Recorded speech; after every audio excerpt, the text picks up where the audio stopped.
امریکہ اور ایران کے مابین ثالثی کا کردار ادا کرنے کے بعد پاکستان کو عالمی اعتماد جو پاکستان کا بنا ہے یہ پاکستان کی ایک پہچان بن گئی ہے۔ اس تناظر میں اب لیبیا میں جو اس ٹائم پہ دو گروپس ہیں، اقتدار پہ دو گروپ جو آپس میں لڑائیاں ان کی جاری ہیں، انہوں نے پاکستان سے ثالثی کی درخواست کی ہے۔ پاکستان نے دنیا بھر کے ممالک کو اور خطے کے ممالک کو اعتماد میں لیا ہے اور پاکستان ثالثی کا کردار خاموشی سے ادا کر رہا ہے۔ یہ ایک مشن اس ٹائم پہ جاری ہے، کہاں تک پہنچا ہے، پاکستان نے کہاں تک کردار ادا کیا ہے، کامیابی کے کتنے چانسز ہیں، اس پہ بات کریں گے۔ اور ناظرین ساتھ ہی بلوچستان زیارت میں ایک افسوسناک واقعہ ہوا ہے جس میں 2 SHO سمیت 9 پولیس اہلکاروں کی شہادت ہوئی ہے، اس پہ بات کریں گے۔ تفصیل میں بات کرنے سے پہلے دوستوں سے گزارش ہے، جن دوستوں نے چینل کو سبسکرائب نہیں کیا ان سے گزارش ہے، اگر ہماری ویڈیو پسند آتی ہے تو کائنڈلی چینل کو ضرور سبسکرائب کیجئے گا، اور جن دوستوں نے چینل کو سبسکرائب کیا ہوا ہے ان سے درخواست ہے کہ لائک ضرور کیجئے گا جب آپ ویڈیو دیکھتے ہیں، اور اگر آپ کے پاس ٹائم ہے تو اپنے قیمتی آراء سے کمنٹ سیکشن میں ہمیں ضرور آگاہ کریں۔ ناظرین، ایک تو لیبیا 95% ان کا دار و مدار تیل پہ اور گیس پہ ہے، جو ان کا اب تک ہائیڈرو کاربن اور تیل اور گیس 95% ان کی اکانومی اس پہ چل رہی ہے۔ لیبیا ایک امیر ملک ہوا کرتا تھا، 2011 کے بعد ان کے حالات بدلے، جو وہاں پہ نیٹو اور مغربی ممالک نے ان کے ساتھ علاقے کے لوگوں کو ساتھ ملا کے لیبیا کے جو سربراہ تھے محمد قذافی ان کو ہلاک کیا گیا۔ اس کے بعد لیبیا کے حالات جو ہے وہ بدلے اور وہاں پہ خانہ جنگی شروع ہوئی۔ اب 2 گروپ وہاں پہ جو اقتدار میں ہے، ایک کو تو باقاعدہ اقوام متحدہ نے دنیا بھر نے تسلیم کیا ہوا ہے، ایک گروپ جو حکومتی قومی اتحاد ہے GNU، جس کا وزیر اعظم اس ٹائم پہ عبدالحمید ہے، اس کو دنیا بھر کے ممالک نے، مطلب اقوام متحدہ سے اگر تسلیم ہو جائے تو پھر دنیا بھر کے جتنے ممالک ہیں ان کو پھر تسلیم کرنا پڑے گا، مگر چونکہ اقوام متحدہ کا وہ رول بھی نہیں رہا اور ہر دنیا کے ممالک اپنے مفاد کو دیکھتی ہیں، تو یورپی ممالک، امریکہ اور ترکی یہ مسلسل عبدالحمید جو ایک گروپ ہے جس کا طرابلس دارالحکومت پہ قبضہ ہے اس کو سپورٹ کر رہے ہیں، جبکہ دوسری طرف عرب ممالک کو اگر دیکھیں، کیونکہ زیادہ تر تو عرب ممالک کا وہاں پہ اختیار ہے، یہ بھی ایک لیبیا بھی ایک عرب ممالک میں شمار ہوتا ہے، عرب ممالک ہے، عرب ملک ہے، تو عرب ممالک، متحدہ عرب امارات اسپیشلی، سعودی عرب کا تھوڑا بہت انٹرسٹ، مصر کا اور پاکستان کا۔ تو پاکستان کا جو رول تھا وہ تو ہفتر کے ساتھ پاکستان کی ملاقاتیں ہوئی تھیں، تو یہ جو لیبنان نیشنل آرمی ہے LNA، ان کے جو جنرل ہیں جنرل خلیفہ ہفتر پاکستان بھی آئے تھے۔ دوسرا گروپ جو ہے وہ یہ ہے جس کا مشرقی لیبیا پہ قبضہ ہے، 71-72 لاکھ کی ٹوٹل آبادی والا ملک ہے، مگر 2 گروپ آپس میں لڑ رہے ہیں، دونوں اپنے آپ کو قذافی کا جو ہے وارث سمجھتے ہیں۔ قذافی کا جو مین وارث تھا وہ بھی آپ نے دیکھ لیا کہ وہ بھی چند ماہ پہلے جو ہے وہ ان کی بھی ہلاکت ہوئی، اور اب یہ جنرل آپس میں لڑ رہے ہیں، اور ان میں سے جنرل ہفتر اور ان کے زیادہ تر جنرل جو ہیں وہ قذافی کے ساتھ جنرل تھے، یہ اپنے آپ کو ان کا جانشین مانتے ہیں۔ دوسری طرف لیبیا میں جو عبدالحمید گروپ ہے وہ تو پاکستان کی جو کوشش ہے، ناظرین اس پہ بات کرتے ہیں کہ رائٹر جیسے ادارے نے کل ایک خبر دی ہے، اور اس نے کہا ہے کہ باقاعدہ پاکستان سے درخواست کی گئی ہے اور پاکستان کی کوششیں جو ہے وہ جاری ہیں، اور جنرل ہفتر اور عبدالحمید ان گروپوں کے ساتھ پاکستان کی انگیجمنٹ ہے، ان سے بات چیت ہو رہی ہے اور ایک راستہ نکالا جا رہا ہے جو پاکستان اس ٹائم پہ کوشش کر رہا ہے۔ امریکہ حیران کن طور پہ کئی ماہ سے ان معاملات میں، لیبیا کے اس بحران میں سفارتی حل تلاش کرنے کی کوشش کر رہی ہے لیبیا میں، اور امریکہ کو بھی پتہ ہے کہ پاکستان کی کوششیں اس ٹائم پہ تیزی سے جاری ہیں، جو گروپ کئی ماہ سے وہاں پہ کوششیں کر رہا ہے اس کے برعکس پاکستان کی جو کوششیں تھی اس میں تیزی دکھائی دے رہی ہے، اور دونوں گروپ سے پاکستان کا رابطہ ہوا ہے، اور دونوں تیار ہیں جو ایک طریقہ کار اب روڈ میپ تیار کیا جا رہا ہے کہ ایسا کوئی روڈ میپ تیار کیا جائے جس پہ یہ دونوں راضی ہوں۔ ایک طرف صدارتی کونسل کے سربراہ کے طور پہ پاکستان دیکھ رہا ہے کہ جنرل ہفتر خلیفہ ہفتر جو ہے وہ صدارتی کونسل کا سربراہ بنے اور وزیر اعظم جو ہے وہ عبدالحمید بنے۔ تو اگر یہ دونوں کے مابین ثالثی ہوتی ہے تو یہ پاکستان کا ایک اور بڑا کارنامہ ہوگا، اور ساتھ ہی اس عرب ملک کو جس کو بلا وجہ جو ہے وہ برباد کیا گیا تھا، وہ ایک دوبارہ اپنے پاؤں پہ کھڑا ہو پائے گا اگر ان میں اتحاد آتا ہے، اگر یہ ایک ہوتے ہیں تو پھر یہ دنیا کے بہترین ممالک میں اس ٹائم پہ شمار ہوگا۔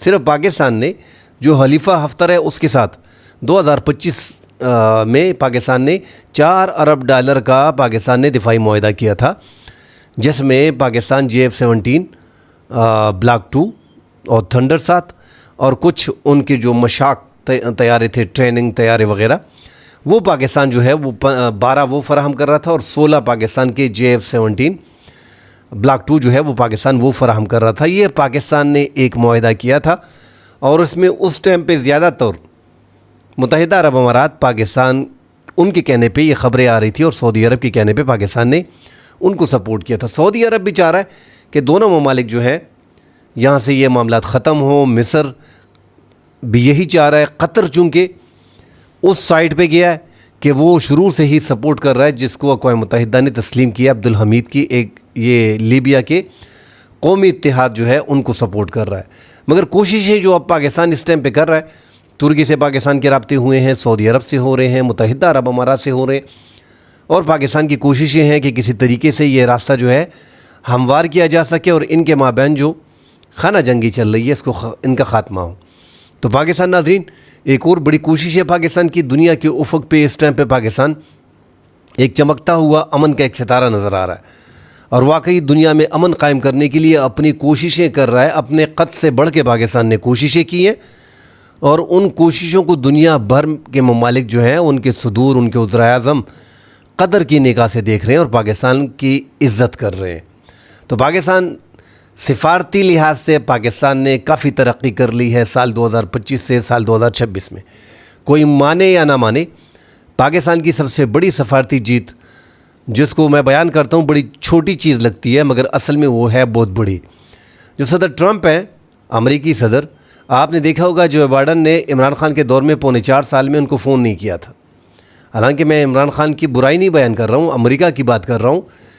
یہی ہماری سفارتی ناکامی تھی کہ امریکہ جیسے ملک جو سپر پاور ہے، جو صرف اشارہ کرتا ہے ورلڈ بینک کو اور IMF کو، اس طریقے سے یہ لوگ ہم کو تنگ کرتے ہیں۔ امریکہ سے کچھ لینا دینا تو چھوڑو، وہ تو افغانستان کے معاملات میں لینا دینا تھا، وہ چیزیں تو ختم ہو گئی ہیں، اب ان کو ضرورت نہیں رہی تو وہ اٹھا کے پھینک دیتے ہیں۔ تو افغانستان سے جیسے ہی وہ نکلے انہوں نے 4.25 سال میں ہمیں پوچھا تک نہیں ہے، اور لابیز کو، ان لابیوں پہ بڑا بڑا خرچہ کیا جاتا ہے۔ یہ انڈیا کی جو لابی ہے اس کو اربوں روپے، ملینز آف ڈالر یہ لگاتے ہیں۔ پاکستان بھی لابی ہائے کرتا ہے۔ دنیا بھر کے ممالک جو ہیں وہ امریکی صدر سے ملاقات کے لیے، اپنی پالیسی برابر کرنے کے لیے، ان کے حق میں بیانات دینے کے لیے، ان کے لوگوں سے ملنے کے لیے ملینز آف ڈالر جو ہے وہ لگاتے ہیں تاکہ اپنا اثر رسوخ وہ قائم کر سکیں۔ ان کی لابی وہاں پہ بڑی مضبوط ہوتی ہے، اور زیادہ تر انڈیا کی لابی ہم نے دیکھی ہے بڑی مضبوط تھی۔ یہ اللہ نے رحم کیا ہے، ایک غیر روایتی پولیٹیشین ہے، حالانکہ بربریت اور ظلم تو کیا ہے اس نے ایران میں، مگر اگر اس تناظر سے دیکھیں پاکستان کے پوائنٹ آف ویو سے، تو پاکستان کے لیے ٹرمپ انتہائی اہم ہے، کیونکہ اس نے جتنا پاکستان کا نام لے کے، کشمیر کا نام لے کے پاکستان کی عزت کی ہے، پاکستان کے سربراہ کا، پاکستان کے وزیر اعظم کا، میرے خیال میں امریکی تاریخ میں کسی صدر نے اتنی پاکستان کی حمایت نہیں کی۔ اس سے پاکستان کو کیا ہو رہا ہے؟ کم از کم پاکستان کو ایک فائدہ ہو رہا ہے کہ ہم، جیسے ہماری اکانومی اتنی کمزور ہے، ہمیں ایک پریشر نہیں پڑ رہا IMF کی طرف سے، ورلڈ بینک کی طرف سے۔ ادروائز اگر آپ دیکھیں تو دنیا میں اگر ہمیں اور بھارت کو کمپیئر کریں تو سب سے زیادہ مقروض ملک IMF کا انڈیا ہے، مگر اس پہ کوئی بات نہیں کرتا۔ ان کی اکانومی تھوڑی اچھی ہے، 500 ارب ڈالر ان کے خزانے میں ہے۔ ہمارا مسئلہ یہ ہے کہ ہمارے پاس، میں یہ نہیں کہتا ہوں کہ بھارت میں کرپشن نہیں ہے، مگر پرسنٹیج پاکستان میں زیادہ ہے۔ 2 نمبری کی بات کرنی پڑے گی۔ اگر آپ کہتے ہیں کہ وہاں پہ ہندو ہیں، یہاں پہ مسلم ہیں، وہاں پہ 80% اگر ہندوؤں کی میجارٹی ہے، یہاں پہ 92% مسلمانوں کی اکثریت ہے۔ مسلمان کے ملک میں ہو کے ہمارے یہ حالات ہیں کہ ہر معاملے میں ناپ تول سے لے کے، ملاوٹ سے لے کے، ہر 2 نمبر طریقے میں، اور اپنے ملک کے دفاعی اداروں کا ہم نے کیا حال کیا ہے وہ ہم دیکھ رہے ہیں۔ تو ہماری اکانومی بڑی کمزور ہے، اور یہ ایک پلس پوائنٹ یہی ہے کہ ٹرمپ جس انداز میں پاکستان کو سپورٹ کر رہا ہے، کم از کم IMF اور ورلڈ بینک سے ہماری جان چھوٹی ہے. جو بھی حالات ہوں، جس طرح کی شرائط بھی ہوں، زیادہ تنگ نہیں کر رہا. بس ٹھیک ہے، بجٹ تو پہلے سے ہی ہمارے وہ بنا رہے ہیں. زیادہ اختیار تو ان کی جھولی میں ہم نے ڈال دیا تھا کہ چلیں ٹھیک ہے، ہم عوام پہ مہنگائی کا، بل کا، گیس کا، بجلی کا، ٹیکسز کا، یہ ہم بھرمار ہوگی عوام پہ، اور آپ کے جس طرح بجٹ آپ نے کہا ہے اسی طرح ہم پاس کر لیں گے، اور ہم پاس کر لیتے ہیں. مگر اس سے اکانمی تو ہماری ٹھیک نہیں ہو رہی نا. ہمارے ملک میں کچھ آ نہیں رہا، اور حالات کچھ اس طریقے سے بن گئے ہیں کہ جس ملک میں امن نہیں ہوتا، اس میں اپنے انٹرنل دنیا میں اگر آپ نے کامیابی حاصل کرنی ہے تو 80% تجارت آپ کو اپنے ملک میں پیداوار اپنی کرنی پڑے گی. 18 سے 20% اگر آپ کے ملک میں انویسٹمنٹ آ رہی ہو، فارن انویسٹمنٹ، تو آپ کا ملک ترقی کرے گا. نہ تو انویسٹمنٹ فارن سے آ رہی ہے، بلکہ جو اپنے لوگ ہیں وہ امن و امان سے پریشان ہے. حکومت کی مہنگائی، جو انرجی کرائسس ہے پاکستان میں، اس سے پریشان ہے. آپ یقین کریں کہ 1986 سے مجھے اندازہ ہو رہا ہے، 1985، 84، 86 سے اگر آپ ابھی تک دیکھیں تو وہ پنجابی میں کہتے ہیں کہ بتی گئی اور بتی آئی، بتی گئی اور بتی آئی. تو یہ کتنا عرصہ ہو گیا یار؟ تقریباً 40 سال تو یہ ہو گئے ہیں. ان 40 سال میں آج بھی ہم ادھر کھڑے ہیں کہ بتی آئی، بجلی گئی اور بجلی آئی، بجلی گئی اور بجلی آئی. ایسے ایسے دیہات ہیں، گاؤں ہیں، جہاں پہ تحصیلیں ہیں، جہاں پہ 20 گھنٹے کی، 18 گھنٹے کی، 21 22 گھنٹے کی لوڈ شیڈنگ ہے. جو اربن ایریاز ہیں، شہروں میں جو اربن ایریاز ہیں، ان میں بھی 6 سے 7 گھنٹے لوڈ شیڈنگ ہو رہی ہے. تو وہ بتی آئی اور بتی گئی والا معاملہ ہے. ہم نے اپنی بجلی جو IPPs ہے، اس ڈیٹیل میں جانا نہیں چاہتا کہ کس طرح ہم نے اپنے ملک کو لوٹا ہے IPPs کے کھاتے میں. بہرحال اس پہ بھی مٹی پاؤ، مگر سپلائی لین، بجلی آپ کے پاس زیادہ ہے، بنا آپ زیادہ رہے ہو، اس کے پیسے IPPs کو دے رہے ہو، سپلائی لائنز آپ کی اس پہ کام نہیں کیا گیا، تو وہ بجلی سپلائی نہیں ہو رہی.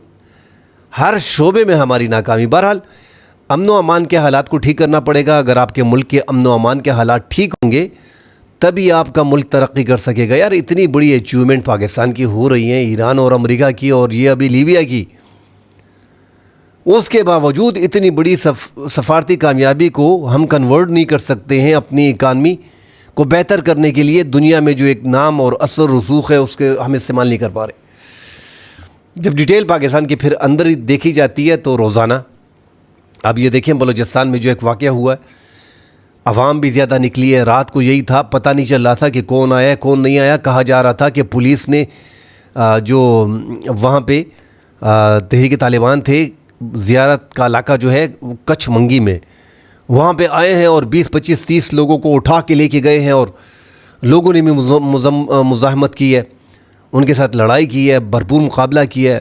11 بجے دن بھر مقابلہ کیا ہے، پھر رات ہوئی ہے، پھر رات کو دوبارہ آئے ہیں. بھائی انہوں نے پھر اپنے ساتھ منگی پولیس اسٹیشن کے لوگوں کو بھی ساتھ لے کے گئے ہیں، اور کچھ لاپتہ ہو گئے تھے. اب اس میں خبریں آ رہی ہیں کہ SHO محمد حسین منگی کا جو ہے، اور SHO جو تھانہ کاوس کا ہے صوبت خان، ATF کے جو انچارج ہیں وہاں پہ شیر محمد ہیڈ کانسٹیبل سیف اللہ سمیت 9 پولیس اہلکاروں کی شہادت ہوئی ہے. اور جو DSP غلام سرور سمیت 8 پولیس اہلکار جو تھے، جو لاپتہ تھے، وہ بحفاظت واپس آ گئے. دشوار گزار راستے وہاں پہ ہیں، پہاڑی راستے وہاں پہ ہیں، تو وہاں سے ان کو بازیاب کرا لیا گیا ہے. آپ اندازہ لگائیں کہ ہم پولیس کو بازیاب کرا رہے ہیں، آپ اندازہ لگائیں کہ پولیس کو اٹھایا جا رہا ہے، پولیس کو اغوا کیا جا رہا ہے. پولیس ہوتی ہے عوام کی حفاظت کے لیے. تو جس ملک میں یہ حالات ہوں گے کہ ایک گروپ آئے گا، حملہ کرے گا. یہ زیارت ہمارا ایسا علاقہ ہے، ایک تو کشمیر کو آپ دیکھیں، یہ سیزن ہے سیاحت کا، لوگ جاتے ہیں. اس طرح زیارت جو ہے یہ ہمارا سیاحتی مرکز ہے. اب یہاں پہ بھی یہ کارروائی ہو گئی. کشمیر تو 1 مہینے سے بند پڑا ہے، ہم خود ہی اپنے پاؤں پہ کھلاڑی مار رہے ہیں. حالات وہاں پہ بھی خراب ہیں. آپ یہاں پہ دیکھیں، یہ ایک سیاحتی پوائنٹ ہے زیارت. یہاں پہ بھی یہ واقعات ہوئے ہیں. ڈپٹی کمشنر وہاں پہ عبدالقدوس اچکزئی جو ہے، انہوں نے تصدیق کی ہے کہ ہاں بیچ میں 9 پولیس اہلکار جو ہیں وہ شہید ہو گئے. بلوچستان میں جو کارروائیاں ہو رہی ہیں بلوچستان میں جو کارروائیاں ہو رہی ہیں، تو وہاں پہ تو BLA اور BLF بلوچ لبریشن آرمی ہے، وہاں پہ بلوچ لبریشن فرنٹ ہے، اور TTP جو وہاں پہ ہے تحریک طالبان پاکستان، اب وہ بھی ایک منظم ہے وہاں پہ، اور ان کے آپس میں ریلیشن بھی ہوتے ہیں، اور افغانستان کا بارڈر دونوں استعمال کرتے ہیں۔ ایران کا بارڈر تو ایک سائڈ پہ ہو رہ گیا ہے، جو پہلے BLA اور BLF استعمال کرتے تھے، اب تو سارا افغانستان کی طرف سے ہو رہا ہے۔ لاجسٹک سپورٹ وہ فراہم کر رہے ہیں، جو آپریشن میں کارروائیاں ہوتی ہیں وہ فراہم کرتے ہیں، جو ڈرونز کواد کاپٹر وغیرہ ہوتے ہیں وہ اللیگلی افغانستان سے ان کے لیے آتے ہیں، وہ پرووائڈ کرتے ہیں، اور سیکیورٹی فورسز کو وہ پھر نشانہ بناتے ہیں۔ تو ہماری سیکیورٹی لیبس ہیں، ہم تو بولتے ہیں کہ مقابلہ ہم نے کیا ہے، مگر سیکیورٹی لیبس کو ماننا پڑے گا، چونکہ لیویز کا راج رہا ہے۔ ہماری بدقسمتی یہ ہے کہ ہم نے ان اچکزئی، ان سرداروں، ان نوابوں، ان بگٹیوں، ان لوگوں پہ، ان جمالیوں پہ، ان کی وجہ سے کیا ہوا ہے، ان رند جتنے بھی یہ بلوچ سردار ہیں، جتنے بھی، اور پٹھان اچکزئی وغیرہ، جو آدھے تقریباً ہے، 40% پٹھان اور 45% جو ہے وہ تقریباً بنتے ہیں بلوچ۔ ان کی وجہ سے جو انگریز کا قانون چل رہا تھا، کچھ ہمارے لاز اور سسٹم ٹھیک نہیں ہے کہ اس لیویز کو ہم نے برداشت کیا سال 2025 تک، اور یہ نوابوں کے ڈیروں میں رہ کے، ان کی خدمت کر کے، ان کی نوکریاں بھی یہی کرتے تھے، ٹریننگ ان کے پاس پراپر تھی نہیں، ہزاروں کی تعداد میں وہ ملک کی اور بلوچستان کی حفاظت کر رہے تھے، 80% علاقہ تقریباً وہ چیک کرتے تھے۔ تو جن کی ٹریننگ نہیں ہوتی، جو حجروں میں پڑے ہوتے ہیں، جو نوابوں و ڈیروں کے حجروں میں کام کرتے ہیں، جو پانی پلاتے ہیں لوگوں کو، جو ان کے گھر کا کام کرتے ہیں، اور آپ کی بلوچستان کی 80% جو ہے ان کے حوالے تھی۔ خیر اب تو وہاں پہ ان کو لیویز کو ختم کر کے پولیس میں ضم کر دیا گیا، جو کام کے تھے ان کو رکھ لیا گیا ہے، باقی کو نکال دیا گیا۔ مگر سسٹم یہ تھا نا، تو جو بلوچستان میں جو حالات خراب ہیں اس کی بھی ریزنز ہیں نا، اس میں جانا پڑے گا۔ بلوچوں کا، پٹھانوں کا، ہم سب لوگوں نے ملک کا ستیہ ناش کیا ہے۔ تھوڑا بہت معدنیات نکلتے ہیں، ہم بولتے ہیں یہاں پہ ہم قومی کھاتہ ہمارا شروع ہو جاتا ہے کہ پٹھان علیحدہ لڑ رہے ہیں، سندھی علیحدہ لڑ رہے ہیں، بلوچی علیحدہ لڑ رہے ہیں، کشمیر والے علیحدہ۔